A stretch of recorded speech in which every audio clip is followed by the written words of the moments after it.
वहाँ जिस्म बहुत कीमती होते हैं। जिस मुआशरे में इंसानों की कोई कीमत नहीं होती, वहाँ इज्जत की बोली सबसे ऊंची लगती है। जिस मुआशरे में इंसानों की कोई कीमत नहीं होती, वहाँ बिनते हवा सरे बादशाह तबले की थाप पर नाचती है। और जिस मुआशरे में इंसानों की कोई कीमत नहीं होती, वहाँ भूख तहजीब के आदाब भुला देती है।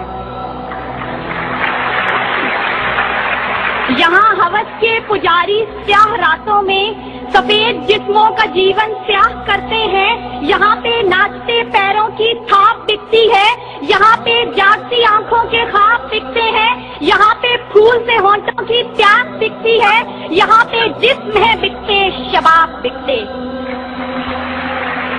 आली वकार भूख 2 वक्त की रोटी के एवज बिनते हवा को इब्ने आदम की हवस का निशाना बनने पर मजबूर कर देती है, लेकिन कहीं कोई कयामत नहीं उतरती। 14 साला बीरा अपनी असमत लौटाने के बाद जान से भी हाथ धो बैठती है, लेकिन कहीं कोई कयामत नहीं उतरती।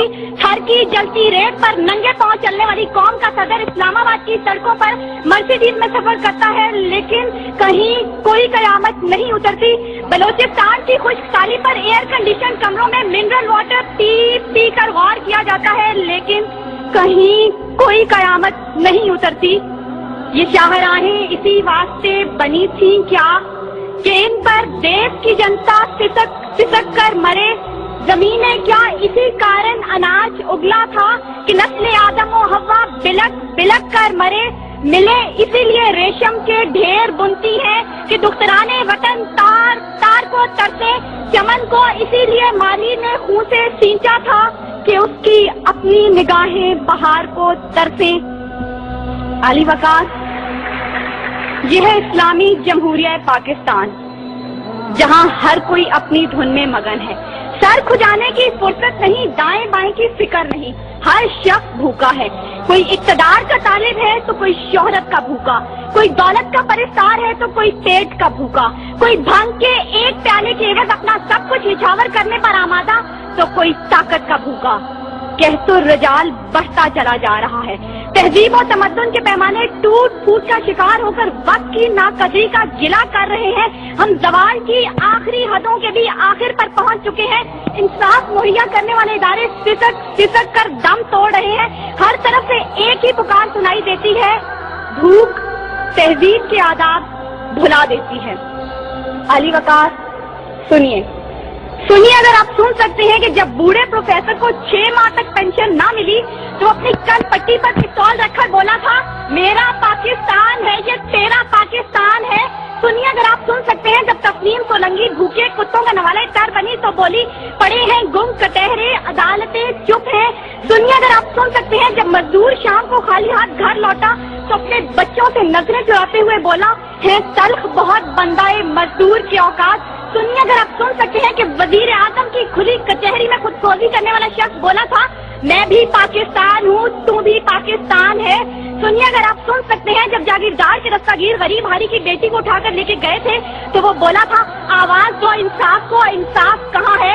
सुनिए, अगर आप सुन सकते हैं कि डमा डोला के बेगौर और कफन लाशें चिल्ला कर कह रहे हैं, नबीज दो इंसान को कि इंसान मर गया। सुनिए, अगर आप सुन सकते हैं डॉक्टर आफिया सिद्दीकी आज भी सरापा सवाल है, जिम्मेदार कौन। सुनिए, अगर आप सुन सकते हैं लाल मस्जिद के शोहदा कह रहे हैं, पाक फौज तू जिंदाबाद। और सुनिए, अगर आप सुन सकते हैं जब बेरोजगार बाप ने अपनी 3 जवान बेटियों को मौत के घाट उतारा था तो बोला था, अजब रस्म है चारा गरों की महफिल में, लगाकर जख्म नमक से मसाज करते हैं। गरीबे शहर तरसता है एक नवाले को, अमीरे शहर के कुत्ते भी राज करते हैं। आली वकार, भूख तहजीब के आदाब भुला देती है।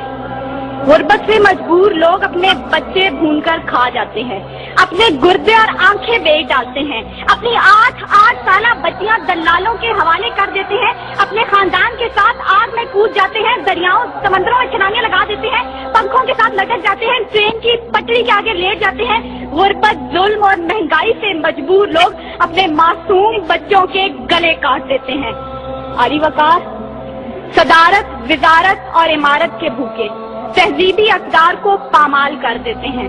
کبھی تو چند کھوٹے سکوں کے بس قوم کی بیٹیوں کو بیچ ڈالتے ہیں، تو کبھی مساجد کا تقدس پامال کرتے ہوئے انہیں لہو رنگ کرتے ہیں، اور کبھی اپنی ہی عوام سے کہتے ہیں میں تمہیں وہاں سے نشانہ بناؤں گا کہ تمہیں پتہ بھی نہیں چلے گا. جب لوگ یہ کہتے ہیں خدا دیکھ رہا ہے، میں سوچنے لگتا ہوں کیا دیکھ رہا ہے. علی وقار، اس سے پہلے کہ بھوک اس ملک کو کھا جائے، اس سے پہلے کہ لہجے بے آواز ہو جائیں، سر سنگیت سب بے ساز ہو جائے، ملت اسلامیہ کی یہ بیٹی، ملک و قوم کی بیٹی اور آپ کی بیٹی آپ سے استدعا کرتی ہے خدارا پورے باپ کا سہارا بن جائیے جس کے بیٹے نے خود سوزی کی. خدارا عورت کے آنسو پوئنٹ ڈالیے جس کی بیٹی جاگیردار کی ہوس کا نشانہ بنی. اور خدارا ان معصوم بچوں کے سر پر دستے شفقت رکھیے جن کا باپ پولیس مقابلے میں مارا گیا. ان اشعار کے ساتھ ہی موضوع زیر بحث سمیٹتی ہوں. ستم ظریفی وقت نے کلیوں کی نزاکت کو، دلوں کی محبت کو اس طرح سے مسئلہ ہے، اس طرح سے کچلا ہے کہ زندگی اذیت ہے اور سانس کی بھی قیمت ہے. کس کا ہاتھ ہے جو خون سے رگا نہیں، کس کا گریباں ہے جو گرفت سے بچا نہیں. صدائے موت آتی ہے شہر بھر کی گلیوں سے، خون کی بو آتی ہے پھولوں اور کلیوں سے. شکریہ. یہ مصطفیٰ کی امت کب سے سسک رہی ہے، کیا غیرت مسلمان پید ہو گئی ہے. یہ مصطفیٰ کی امت کب سے سسک رہی ہے، کیا غیرت مسلمان پید ہو گئی ہے. ہر سمت خون مسلم، ہر سمت خون مسلم، یہ تجھ سے پوچھتا ہے. ہر سمت خون مسلم، یہ تجھ سے پوچھتا ہے.